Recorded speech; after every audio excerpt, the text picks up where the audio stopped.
Hello guys दोस्तों, एक बार फिर से आप सभी का स्वागत है नई यूट्यूब वीडियो में। आज इस वीडियो के माध्यम से हम लोग बहुत ही इंपॉर्टेंट टॉपिक के ऊपर बात करने वाले हैं। भारत में जेनजी जनरेशन के बच्चों की संख्या लगातार बढ़ रही है। जेनजी जनरेशन आप लोगों ने भी सुना होगा कि आजकल के जो बच्चे पैदा हो रहे हैं वो जेनजी जनरेशन के बच्चे पैदा हो रहे हैं। तो जेनजी है क्या चीज़, इसको देखने का प्रयास करेंगे। साथ ही साथ जेनजी जनरेशन के बीच के बच्चों के बीच में समस्याएं क्या क्या आ रही हैं, समस्याओं का कारण क्या क्या है और इन समस्याओं से निपटा कैसे जा सकता है, इसके ऊपर भी अंत में बात करेंगे। जेनजी जनरेशन होता क्या है पहले आप जान लीजिए। सन 1997 से लेकर 2012 तक जो बच्चे पैदा हुए हैं इन्हें जेनजी जनरेशन के बच्चे कहा जाता है। मतलब कि इस उम्र के बीच के जो बच्चे हैं जो कि 11 से 26 साल के बीच में लाई करते हैं, इन्हें जेनजी जनरेशन कहा जाता है। जेनजी जनरेशन की प्रमुख समस्याएं क्या क्या हैं? जेनजी जनरेशन के बच्चों में ऐसा कहा गया कि 70% जो बच्चे हैं, मतलब कि 10 में से 7 बच्चे एंग्जाइटी और डिप्रेशन के शिकार हो रहे हैं। एंजाइटी और डिप्रेशन से शिकार होने के पीछे मुख्य कारण जो बताया गया वो कहा गया कि वो मटेरियलिस्टिक दुनिया पे ज़्यादा बिलीव कर रहे हैं। मतलब उनको उपभोक्तावादी संस्कृति काफ़ी भा रही है। उपभोक्तावादी संस्कृति क्यों भा रही है?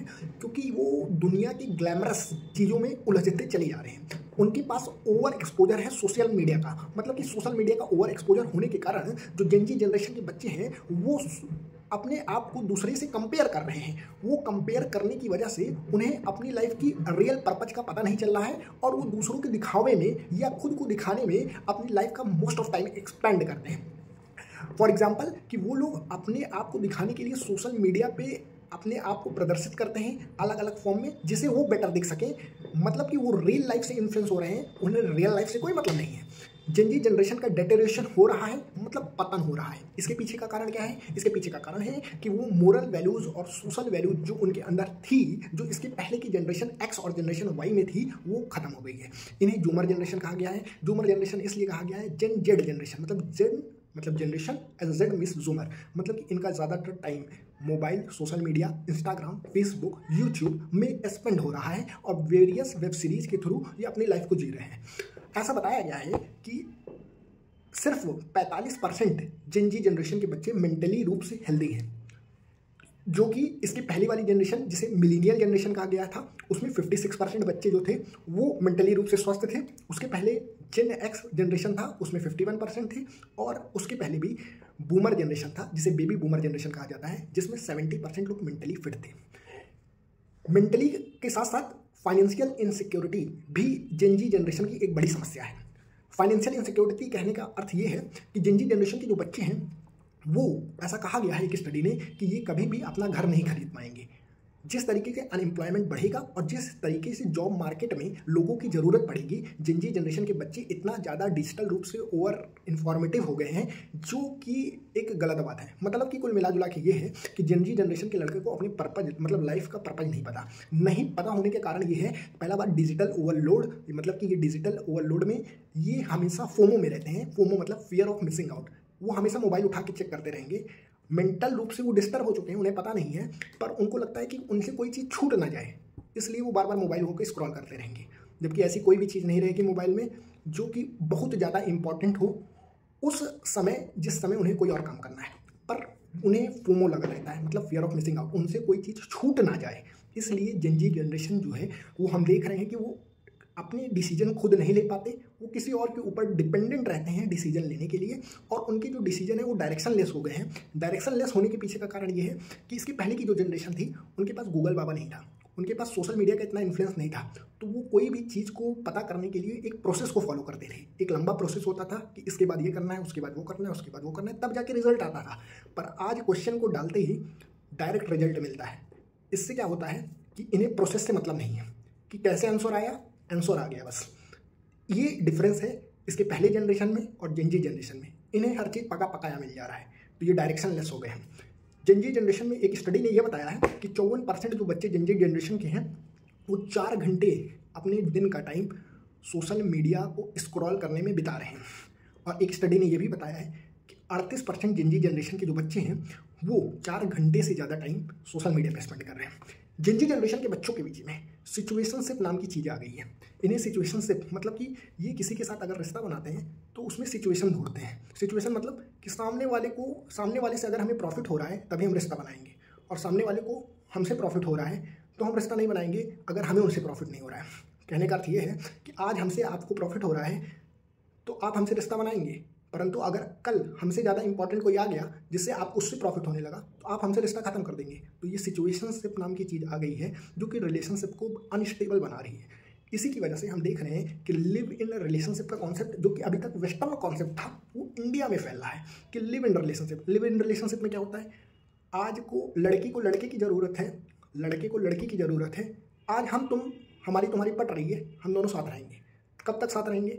जब तक हमारी और आपके बीच में सिचुएशनशिप है, मतलब हमें आपकी ज़रूरत है, आपको हमारी ज़रूरत। अगर एक तरफ से ज़रूरत कम हुई वहीं पर रिश्ता खत्म हो जाता है। ये है लिव इन रिलेशनशिप का कॉन्सेप्ट। ये किसके अंदर आ रहा है? जेनजी जनरेशन के बच्चों के अंदर आ रहा है कि ये लॉन्ग प्रोसेस में बिलीव नहीं करना चाहते, ये किसी के साथ रहना चाहते हैं for their own profit motive. इसके पीछे का कारण क्या है? इसके पीछे का कारण है कि ये बहुत ज़्यादा इन्फ्लुएंस हुए हैं डिजिटल मीडिया से, और डिजिटल मीडिया में ब्लॉगिंग को देखते हैं। ये देखते हैं कि डिफरेंट ब्लॉगर्स जो हैं वो क्या कर रहे हैं, रियल लाइफ को रियल लाइफ से अलग कर रहे हैं। ये रियल दुनिया में मस्त हैं, इन्हें नहीं पता कि रियल दुनिया की चैलेंजेस क्या क्या है। इसीलिए इन्हें कहा जाता है कि आप जेनजी जनरेशन के बच्चे हैं, क्योंकि आपको पता ही नहीं है रियल लाइफ में चैलेंजेस क्या क्या है। आप बस सोशल मीडिया से इन्फ्लुएंस हैं, आपको उतना पता है जितना सोशल मीडिया पे आपने देखा है, उससे ज़्यादा आपको नहीं पता, क्योंकि आपने कभी प्रोसेस को फॉलो ही नहीं किया। आपको तो हर चीज़ की जल्दी थी तो आपने प्रोसेस को फॉलो ही नहीं किया, तो आपको क्या पता कि प्रोसेस, किसी भी चीज़ की प्रोसेस क्या है। तो इसलिए ये जनरेशन सबसे ज़्यादा मटेरियलिस्टिक चीज़ों के ऊपर भाग रही है। ऐसी जनरेशन को कहा जाता है कि ये निहिलिस्ट बिहेवियर अपना रहे हैं। निहिलिस्ट बिहेवियर क्या होता है? जिसे अपने लाइफ का ट्रू मीनिंग ही नहीं पता कि वो आया है यहाँ पे तो क्यों आया है। उसे पता ही नहीं है कि उसे पर्पज क्या है लाइफ का, लाइफ में आने का पर्पज क्या है, इसके पीछे का कारण क्या है। ये मानते हैं कि जेनजी जनरेशन के जो बच्चे हैं वो रिलीजियस रूप से, मतलब धार्मिक रूप से, और मोरल रूप से या एथिकल रूप से बहुत दूर होते जा रहे हैं। मतलब कि इन्हें रिलीजन के ऊपर बिलीव नहीं है, इन्हें मोरल रूप से नहीं बिलीव है। 18% जो जेनजी जनरेशन के बच्चे हैं वो या तो एथीस्ट हैं, मतलब कि जो कहते हैं कि भगवान होते ही नहीं, या एग्नोस्टिक है। एग्नोस्टिक मतलब कि भगवान है तो भी हमें कोई मतलब नहीं, और भगवान नहीं है तो भी हमें कोई मतलब नहीं। ये सबसे बड़ा कारण है इनके डिप्रेशन में जाने का। क्यों कारण है? क्योंकि अगर आप मान लेते हैं कि भगवान है तो वो सोचते हैं, जो मानता है भगवान है वो ये सोचता है कि भगवान उसके साथ जो करेगा अच्छा करेगा। पर जो एथीस्ट है उसके पास मानने के लिए कुछ है नहीं, क्योंकि वो भगवान ही को नहीं मानता। तो वो जब डिप्रेशन में जाता है तो वो डिप्रेशन काफ़ी ज़्यादा डीप होता जाता है। और ऐसे लोगों को देखा गया है कि जो जेनजी जनरेशन के बच्चे हैं वो सोशल मीडिया के ओवर इन्फ्लुएंस से आने के कारण इन्हें सोशल लेवल पे सोसाइटल वैल्यूज़ की कमी है। सोसाइटल वैल्यूज़ की कमी है। ये सोशल मीडिया पे तो ओवर कनेक्टेड है पर सोसाइटल लेवल पे डिसकनेक्टेड है। इसलिए ये अपनी प्रॉब्लम को शेयर भी नहीं कर पा रहे हैं। शेयर किससे करें इन्हें नहीं पता। ये सिर्फ सोशल मीडिया पे फोटोज़ लगाते हैं अपने आप को हैप्पीनेस दिखाने के लिए, पर अंदर से क्या है इनके अंदर ये कोई नहीं जान सकता, क्योंकि ये सिचुएशनशिप पे बिलीव किए। इनके साथ कोई ऐसा रिश्ता नहीं बन पाया जो सिचुएशनशिप से हट के बन पाए, क्योंकि ये सोसाइटल नॉर्म्स को फॉलो ही नहीं किए। इन्हें पता ही नहीं था कि प्रोसेस क्या है, कैसे रिलेशनशिप बनाना है, कोई नहीं पता था। जेनजी जनरेशन के बच्चे रियलिटी से टोटली डिसकनेक्टेड हैं। और साथ ही साथ ऐसा देखा गया है कि जब ये ब्लॉगिंग देखते हैं और सोशल मीडिया पे देखते हैं कि बहुत सारे लोग बहुत ज़्यादा चीज़ खरीद ले रहे हैं, मतलब घर खरीद ले रहे हैं, बंगला खरीद ले रहे हैं, तो इन्हें अपनी लाइफ को देख के बहुत उदासी होती है। तो वो सोचते हैं कि मेरी लाइफ बहुत इम्परफेक्ट लाइफ है, मतलब कि परफेक्ट कभी है ही नहीं। तो वो अपनी लाइफ का ट्रू मीनिंग ढूंढ ही नहीं पाते, और इसकी वजह से उन्हें लगने लगता है कि वो जिंदा है तो क्यों है, इससे अच्छी लाइफ तो किसी और की है, मतलब कंपैरिजन चलने लगता है। तो जेनजी जनरेशन की ये बड़ी समस्या है। जेनजी जनरेशन सोशल मीडिया से कनेक्टेड है। सोशल मीडिया बहुत, इसे कहा जाता है कि ये बहुत ज़्यादा जो है वो सोशली एक्टिव जनरेशन है।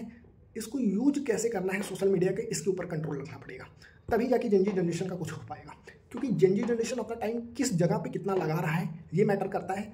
और आगे आने वाली जॉब मार्केट जो है वो सोशल रूप से तो कनेक्टेड रहेगी, मतलब सोशल मीडिया से तो कनेक्टेड रहेगी, पर जो चीज़ें कंज्यूम कर रहे हैं, मतलब कि ये जो चीज़ अपने अंदर धारण कर रहे हैं, उससे काम नहीं चलने वाला।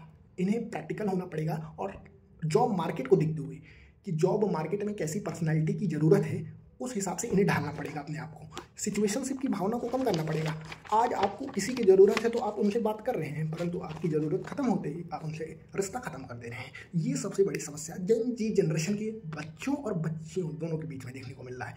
तो एक स्ट्रॉन्ग मोरल वैल्यू क्या होती है, इसे परिवार को सिखाना पड़ेगा, इसे समाज को सिखाना पड़ेगा। इसे कोई बाहर वाला व्यक्ति आके नहीं समझा पाएगा आपको।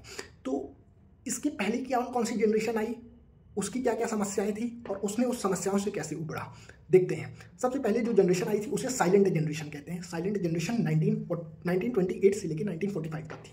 साइलेंट जनरेशन में क्या हुआ था, साइलेंट जनरेशन में वर्ल्ड वॉर 2 जैसी समस्याएं थी, बहुत ज़्यादा इकोनॉमिक डिप्रेशन था।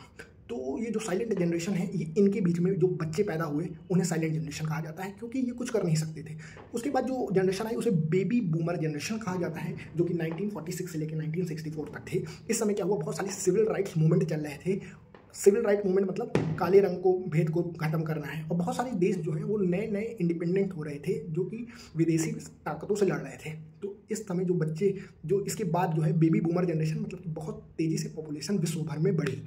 तीसरा जो जनरेशन है उसे जनरेशन एक्स कहा जाता है, जो कि 1964 से लेके 1980 तक था।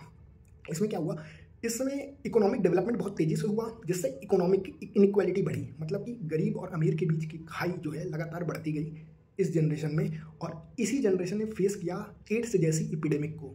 इसे जनरेशन एक्स कहा जाता है। इसके बाद जो जनरेशन आई उसे कहा जाता है जनरेशन वाई, या इसे ये भी कहा जाता है कि ये मिलीनियल जनरेशन है, जो कि 1981 से लेकर 1996 तक पैदा हुए। इस जनरेशन ने बहुत तेज़ी से इकोनॉमिक डेवलपमेंट देखा, और बहुत सारे मिलियनरीज, मतलब कि जो करोड़ों रुपए कमाते हैं, वो यहीं से पैदा हुए। इन्होंने प्रोसेस को अच्छे से फॉलो किया, जो कि जेनजी जनरेशन के बच्चे नहीं फॉलो कर रहे हैं। इस समय डिजिटल या सोशल मीडिया का उतना इन्फ्लुएंस नहीं था, हर आंसर तुरंत नहीं मिल जाता था, उसको फाइंड करना पड़ता था। इन्होंने प्रोसेस को फॉलो किया, और उसका नतीजा ये था कि इन्होंने इकोनॉमिक डेवलपमेंट में बहुत अपने आप को पार्टनरशिप किया, और इसे रिस्क टेकर जनरेशन कहा गया, क्योंकि इस समय में जिसने रिस्क लिया उसने अच्छे पैसे बनाए, जिसने रिस्क लिया अपने बिजनेस में उसने अच्छे पैसे बनाए। तो इसे रिस्क टेकर जनरेशन कहा गया। इस समय इन्वायरमेंटल वैल्यूज़, मतलब कि पर्यावरण को लेकर बहुत सारी योजनाएं चली, और यहीं से सब कुछ हुआ। अब इसके बाद जो बच्चे हुए 1997 से लेकर 2012 तक, इन्हें जेनजी जनरेशन कहा गया है। और जेनजी जनरेशन को कहा जाता है कि हाईली डिप्रेस्ड जनरेशन है, मतलब सबसे ज़्यादा डिप्रेस्ड अगर बच्चे हैं 11 साल से लेकर 26 साल तक बच्चे, 70% बच्चे, मैंने स्टार्टिंग में बताया था, वो डिप्रेशन के शिकार हो चुके हैं, जो 11 से 26 साल के बच्चे हैं। ओबिसिटी सबसे बड़ी समस्या है, मोटापा, एंग्जाइटी, घबराहट हमेशा इस जनरेशन के बच्चों के बीच में होता है। ये मोस्ट डिप्रेस्ड जनरेशन कहलानी जा रही है जेनजी जनरेशन। इस डिप्रेशन को दूर करने के लिए पहली बात सिचुएशनशिप, किसी से तब तक रिश्ता रखना जब तक हमें ज़रूरत है, इसे ख़त्म करना पड़ेगा। सोशल मीडिया का कैसे यूज करना है, इसके ऊपर कंट्रोल होना चाहिए। तीसरा, प्रोसेस को फॉलो करना पड़ेगा। किसी भी किताब को 30 सेकंड के रील में नहीं देखा जा सकता, किसी के जीवन को 3 घंटे की वेब सीरीज में नहीं देखा जा सकता, ये समझना होगा इस जनरेशन को। इस जनरेशन का जो सोशल मीडिया टाइम है वो बढ़ गया है, नॉवेल्स पढ़ने का टाइम घट गया है, ये कोई भी चीज़ प्रोसेस में बिलीव नहीं कर रही है, ये सबसे बड़ी डिसएडवांटेज है इस जनरेशन की। तो जेनजी जनरेशन के जितने भी बच्चे हैं उन्हें डिप्रेशन से, एंग्जाइटी से, ओबेसिटी से निकलने का कारण यही है कि ये प्रोसेस में बिलीव करना शुरू करें कि कोई भी चीज़ पकी पकाई मिल रही है तो उसका यूज कैसे करना है और उसके पीछे तक कैसे जाना है, इतने तक पहुँचें। मिलते हैं नेक्स्ट वीडियो में ऐसे इन्फॉर्मेशन वीडियो के लिए। वीडियो को लाइक करिए, चैनल को सब्सक्राइब करिए। मिलते हैं तब तक के लिए। जय हिंद, जय भारत।